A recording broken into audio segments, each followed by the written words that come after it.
2012లో 10 ఎకరాల విస్తీర్ణంలో ప్రారంభించబడిన Facebook new headquarters, green roofs, open floor plan, natural light and modern amenities వంటి అనేక attractive designs and eco friendly ఫీచర్స్తో ఆకట్టుకుంది.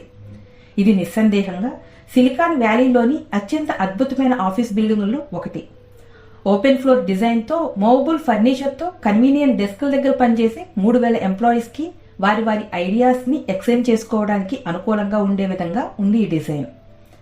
CEO మార్క్ జుకర్బర్గ్ వర్క్ స్పేస్తో సహా మొత్తం ఆఫీస్ ఈ డిజైన్తో ఉండటం ఒక అద్భుతం.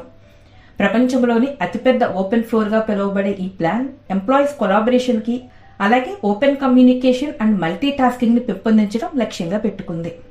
అయితే ఈ కాన్సెప్ట్ ప్రపంచవ్యాప్తంగా విమర్శల పాలయ్యింది. ఈ ఓపెన్ ఫ్లోర్ డిజైన్తో వచ్చే నాయిస్ పొల్యూషన్ ఎంప్లాయీస్కి వారి వర్క్పై ఫోకస్ పెట్టలేకపోవడానికి కారణమైంది.